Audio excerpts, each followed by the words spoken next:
మంత్రులకు కేసీఆర్ కాన్వాయ్ కార్లు. గతంలో 22 వాహనాలను కొనుగోలు చేసిన గులాబీ బాస్. వాటినే తాజాగా మినిస్టర్లకు అలర్ట్. పాత కాన్వాయ్గా ఉపయోగిస్తున్న సీఎం రేవంత్.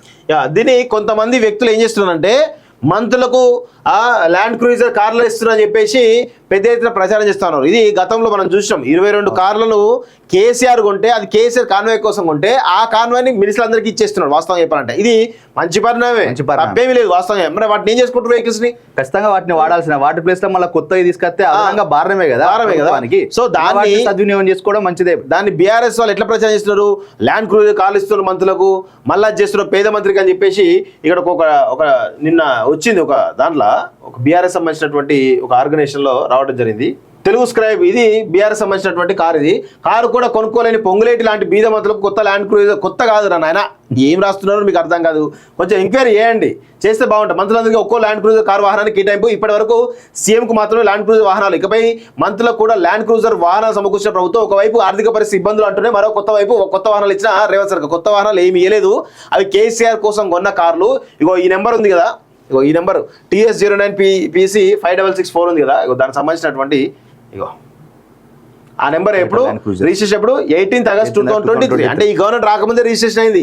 రిజిస్ట్రేషన్ అయ్యి వాటిని ఏదైతే విజయవాడలో దాన్ని తయారు చేయించారు. వాటిని బుల్లెట్ ప్రూఫ్ వాహనాలుగా తయారు చేయించే ప్రయత్నం చేసారు. ఇది కూడా తెలియకుండా పెడతా ఉన్నారు. అంటే ఫేక్ ప్రచారం చేస్తూ ఉన్నారు. నిజంగా మీకు చిత్తశుద్ధి ఉంటే ప్రచారం చేయండి. ప్రభుత్వాన్ని మేము కూడా విమర్శిస్తాం ప్రభుత్వాన్ని, కానీ ఒక పద్ధతిగా విమర్శించాలి, వాటికి విమర్శనాత్మకంగా ఉండాలి. అంతేగాని ఇష్టం వచ్చినట్టు ఏది పడితే అది ఇష్టారీతిన ప్రచారం చేయడం ఇది మంచి పద్ధతి కాదు. ఇది తెలుగు స్క్రైబ్ ఓడు నిజంగా వీళ్ళు ఇదంతా తెలంగాణ భవన్లో ఉంది. తెలుగు స్క్రైబ్ యొక్క నడిచేదంతా కూడా అంతా ఇక కాంగ్రెస్ పైన బీఆర్ఎస్ పైన బురదల్లడమే లక్ష్యం. వీళ్ళకి వేరే లక్ష్యమే లేదు. ఇష్టం వచ్చే ఇష్టారీతిన ఆ బీర్లకు సంబంధించిన అంశం కూడా, ఆ బీర్లు కూడా దాని గురించి కూడా నేను చెప్తా. ఆ బీర్లో కూడా ఇదైతే ఇదొక అంశమా, ఇంకొక అంశం చూసినట్లయితే బీర్లు, అది కూడా అని చూపిస్తా. చూడు వీళ్ళు ఎంత విష ప్రచారం చేస్తున్నారో ఈ స్క్రైబర్లు. ఇది TV5 లో వచ్చినటువంటి న్యూస్ 2012 మార్చి 2022. సో దానికి సంబంధించి కొత్త బీర్లను డైరెక్టర్ సత్యశివ CEO నరేందర్లు మార్కెట్ లోకి విడుదల చేశారు. అమెరికా, AP, తెలంగాణలో సొంత ప్లాంట్లు ఉన్నాయని, బీర్ ప్రేమికుల కోసం ఈ బ్రాండ్ ను మార్కెట్ లోకి.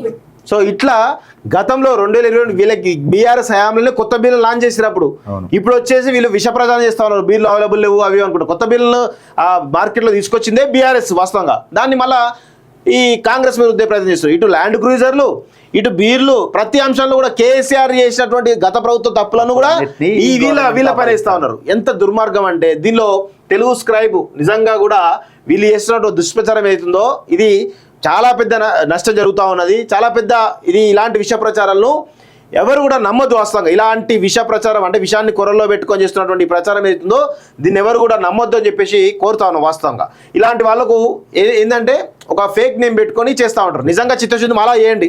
మేము ఉన్నాం కదా, మేము ప్రశ్నించే గొంతులుగా మా పేర్లు పెట్టుకొని స్క్రీన్ ముందు మేము చేసిన బజార్తో ఇష్టం మీరు చేయండి. అట్లా చేయకుండా ఏదో ఇష్టం వచ్చినట్టు ఫేక్ పేర్లు పెట్టుకొని ఫేక్ ప్రచారం చేస్తా అంటే ఎవరు నమ్మరు మీలాంటి వాళ్ళను వాస్తవం చెప్పాలంటే.